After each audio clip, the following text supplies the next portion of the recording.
illicit positive is going to be reported to the National Instant Criminal Background Check System. What that is anytime you get pulled over, they're supposed to pull your name and make sure that you don't have any issues. So, damn, Max left. He's our hunter, right? So, for any hunters, you test positive, you go out and you're hunting, and you get caught with your rifle, the game warden pulls you over, he runs you, you've now committed a federal offense. Because once you test positive, 12 months from the date of that test, you're put on this list and you're not allowed, you're supposed to divest of your personal firearms and ammunition for 12 months. So if you get caught, it's a federal offense. And on top of that, it's a gun offense. I don't know how it's all going to be situational dependent, but I don't know how much time that is in jail. I don't know what the fines are. I don't know any of that. But it's on your record, right? Probably going to affect your security clearance later on. You can still possess military firearms just for your military duties. So it's not an excuse. It's not like Wattenberg where you can't go and do a weapons qualification. You can still do your weapons qualification. You know, if you have to use it for your military duties, you can still do that just while you're on duty. You have to. Commanders only have the responsibility of counseling their soldiers. Nobody should go to anybody else's house and try and take their firearms from them or their ammunition if they test positive for an illicit drug. Okay? It's a bad idea. All right. So there's multiple referral options. And I'm just going to pop all 4 of these up. So if you maybe know that you have a substance use issue as related to alcohol, you can self-refer to ASAP. You can call our office. We'll get you some treatment resources, and we don't have to report to command. No administrative actions are initiated unless you start having legal or disciplinary issues. But it's an option where you can keep it pretty quiet, right? Seek treatment and keep it pretty quiet. Now when it comes to illicit drugs, you can self-report to our office. However, with illicit drugs, with the limited use policy, we do have to notify your command. The other piece is, if a UA has already been announced, or you've seen somebody carrying around the bottles, you know a UA is impending, you cannot self-refer under the limited use policy. Okay? This has to be completely on your own. No indication that you're about to test positive for a UA or potentially test positive for a UA. ASAP will continue to give your command updates on treatment. You may still get some administrative actions, especially once you test positive. However, your progress in the ASAP program will look more favorably upon whatever administrative actions may occur. So for both of these, alcohol and drugs, you can report to your command. Your command's going to say, okay, and refer you to the ASAP program, right? ASAP will continue to give the command if you elect to enroll in ASAP and go through the program. They'll give treatment progress again. Again, not applicable if the UA is already scheduled.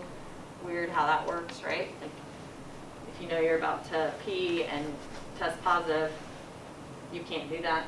You can't use the limited use. even if you self-refer to command, even if command knows that you have an issue and you're trying to work through it, it doesn't take you off of the list for UAs. Now, it can affect how that UA positive is reported back to us, though. So it can be a benefit to the soldier. Now, the command-directed one is the one that's not as much fun because you've already gotten in trouble, right?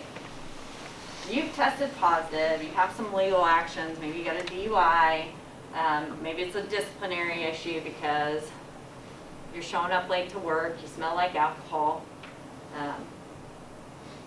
Then you run into the command directive. Again, command's going to advise you to contact ASAP. It is completely on the soldier as to whether they actually enroll in the substance abuse program. We can advise them, we can ask them to enroll, give them the resource, but if they elect not to do it, all it is it shows a lack of trying to use the Army resources and getting help. Now they can enroll in a civilian program in and of their own fruition, but it still looks more favorably if they're going through the ASAP program because then the commander can get updates. The doctors will give us updates and we'll talk to the soldiers. If it's command directed, administrative stuff's gonna happen. Like, hate to say it, but if it's command directed, you're probably in deep. It's not looked at favorably if you don't complete the evaluation and or treatment program. And I know the tag does take into account as people have had a list of positives, if they've had substance use issues. He takes into account if they're enrolled in a program, if they're going through, if they're working with our office. So, any questions on referral options? So this is also, when you go and you have that, if you go and you have a conversation with somebody that you're concerned about, these are some options that you can bring to light for them as well. Because giving them the options and letting them know, hey, you can self-refer now, or you can wait till we get to the command directed and you're in trouble. It can help them make better decisions. Additionally, you have all these other resources, right? Your chain of command, the Prevention Lifeline, they can do some talking with you about substance use. Military One Source can help find you different counselors. You can talk to Jody. You can talk to Chaplain Bruningson. If you enroll in the SAP program or somebody enrolls in the SAP program, they're going to talk with Rick Moses, big guy out in Kearney. Sean just kind of oversees. If they call me, that's usually who I'll refer them to is Rick or Sean. Additionally, if you know somebody who has an issue, they can contact our vet centers. And in the Lincoln and Omaha area, our vet centers are a tremendous resource. And they've opened up their eligibility to include folks that have been on state active duty. They will try and find a way to treat somebody who has military service. The benefit of using a vet center versus using the VA is the vet center does not report to the military or to the VA. They're paid for by the VA, but it is completely confidential. As a matter of fact, I know in 06 who said he struggled to get his records out of, as he was getting ready to retire, he struggled to get his records out of the vet center because they really didn't want to open up that confidentiality. So, vet centers are a tremendous resource, not just for soldiers, but for their family members as well. The VA, obviously, they've got different programs, and they will try and get you into a treatment center if at all possible, if you are having issues. The beautiful thing is if you go through the VA and you're getting treatment, If you have any service-related disability, they'll bump you up to 100% while you're in the treatment program. So obviously, if you're in an inpatient treatment program, you're probably not going to work because you can't. They won't let you leave. So you're not getting a paycheck. Well, the VA will pay you 100% disability, which is a substantial amount of money per month.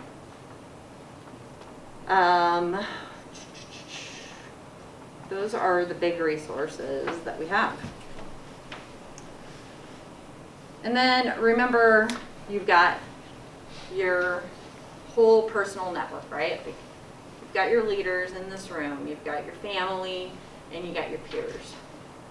Talk to them, get help, make sure that you're using all the resources that you have at hand. So with that, any questions about substance use?